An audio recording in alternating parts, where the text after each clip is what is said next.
একসময় এলডোরিয়া রাজ্যে সেরাফিনা নামে এক রানী বাস করতেন। তার প্রজ্ঞা এবং করুণার জন্য বিখ্যাত। তিনি তার প্রজাদের আরাধনা অর্জন করে ন্যায়পরায়ণ এবং সৎ হৃদয় দিয়ে শাসন করেছিলেন। বাবা মায়ের আকস্মিক মৃত্যুর পর সেরাফিনা সিংহাসনে আরোহণ করেন।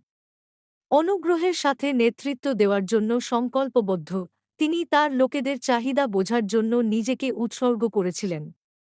রাজত্বের মধ্যে ঐক্যের বোধ জাগিয়ে, অভিজাত এবং সাধারণ উভয়ের উদ্বেগের কথা শুনে তার দিনগুলি অতিবাহিত হয়েছিল। তার ন্যায্য বিচারের জন্য পরিচিত রানী সেরাফিনা এমন একটি আদালত প্রতিষ্ঠা করেছিলেন যেখানে ন্যায় বিচারের প্রাধান্য ছিল, কারও অবস্থা নির্বিশেষে। তিনি শিক্ষাকে উৎসাহিত করেছিলেন, এমনকি দরিদ্রতমদেরও জ্ঞানের অ্যাক্সেস রয়েছে তা নিশ্চিত করে। তার শাসনামলে স্কুলের উন্নতি ঘটে এবং শিল্পকলার উন্নতি ঘটে, যা এলডোরিয়াতে সংস্কৃতির একটি সমৃদ্ধ ট্যাপেস্ট্রি তৈরি করে। বাহ্যিক হুমকির সম্মুখীন হওয়া সত্ত্বেও রানী সেরাফিনা সংলাপ এবং বোঝাপড়ার শক্তিতে বিশ্বাস করে সংঘাতের কূটনৈতিক সমাধান চেয়েছিলেন।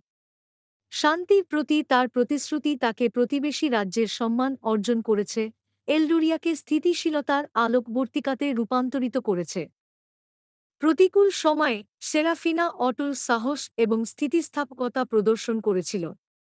তিনি দুর্ভিক্ষ এবং প্রাকৃতিক দুর্যোগের মধ্য দিয়ে তার জনগণকে নেতৃত্ব দিয়েছিলেন, সর্বদা তাদের কল্যাণকে তার নিজের উপরে রেখেছিলেন। তার নিঃস্বার্থতা আনুগত্য এবং নিষ্ঠাকে অনুপ্রাণিত করেছিল, তাকে একজন প্রিয় রাজা বানিয়েছিল।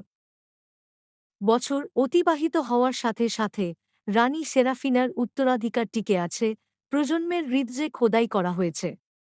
তার সদ্গুণ শাসন একটি নির্বোধী গল্প হয়ে ওঠে, নেতৃত্বে উদারতা এবং সততা রূপান্তরকারী শক্তির প্রমাণ। এবং তাই এলডোরিয়া রাজ্যটি একজন গুণী রানীর স্থায়ী আলোতে সমৃদ্ধ হয়েছিল।